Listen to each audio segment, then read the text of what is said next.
Welcome to The Explainer. Today, we're doing something a little different. We're opening a cold case, one that's millions of years old. We're going to be paleontological detectives, piecing together clues to solve a mystery that's had scientists arguing for decades. So, let's get right to it. Here's the central question of our entire investigation. You've seen it in the movies, right? Raptors working together as a team. But is that actually based in science? Or is it just great science fiction? Well, that's what we're here to figure out. And right off the bat, we hit our biggest roadblock. You see, bones can fossilize, teeth can fossilize, but behavior? That doesn't leave a direct trace. So our whole case has to be built on circumstantial evidence, piecing together the puzzle from the clues that do get left behind. Okay, so for our investigation to work, we've got to set some ground rules. We need to define exactly what we're looking for before we start digging into the evidence. And this definition right here is absolutely crucial. We're not just looking for a bunch of dinosaurs found near a dead animal. I mean, that could just be a bunch of scavengers showing up for a free meal. What we're searching for is evidence of actual teamwork, a coordinated, strategic plan to take down prey together. Every great detective story needs a prime suspect. And in the mystery of the pack-hunting dinosaur, our number one suspect is an animal that completely revolutionized how we think about the prehistoric world. You know, before Deinonychus was discovered back in the 1960s, the popular image of dinosaurs was that they were these slow, clumsy, solitary reptiles. But this was different. It was fast, it was agile, and it hinted at a kind of intelligence that kicked off a total rethink of what dinosaurs could do. So let's take a look at our suspect's profile. Deinonychus wasn't a giant. It was about 3 meters long and weighed about as much as a big dog. And that's a really key fact. An animal this size would have a really hard time taking on the huge plant eaters of its day. Well, at least not by itself.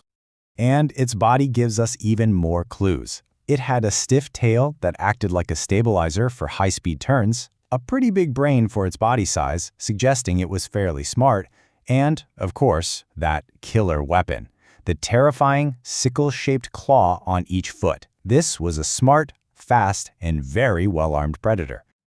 Okay, so we've got our suspects profiled. Now let's go to the crime scene. We're going to look at the exact piece of evidence that kicked off this whole investigation, the fossil find that first put the idea of pack-hunting raptors into scientists' heads.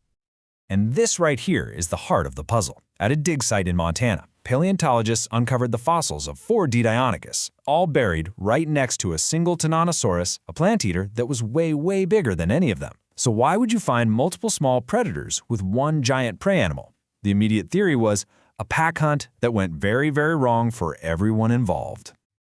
But, you know, a good detective never just accepts the first theory that comes along. You have to consider all the angles. Could this crime scene actually be telling a totally different story? So we have to push back on that first impression. Was this really a coordinated takedown, or could the evidence be pointing to something else entirely? And this really lays out the two competing theories. Version 1 is that classic pack hunt scenario we've been talking about, but version 2 suggests something much messier. Maybe the Deinonychus was already dead, and these Deinonychus just showed up to scavenge, maybe even fighting each other over the scraps.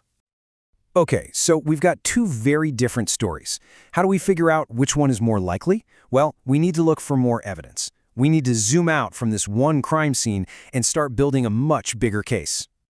A really powerful tool in paleontology is to look at the family tree. What can the living relatives of Deinonychus tell us about how they might have behaved? And its closest living relatives today are birds.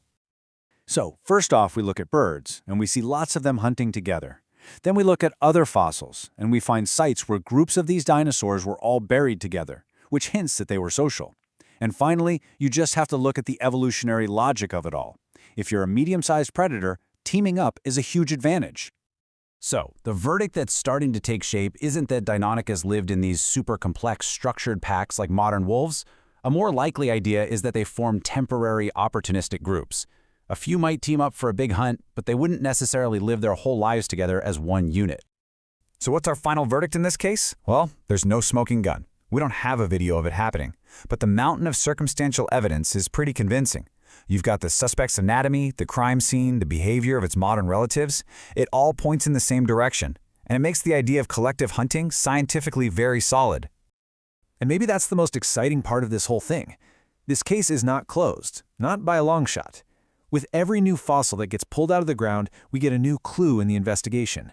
The mystery of the Cretaceous hunters is a story that's still being written, and the final chapter is nowhere in sight.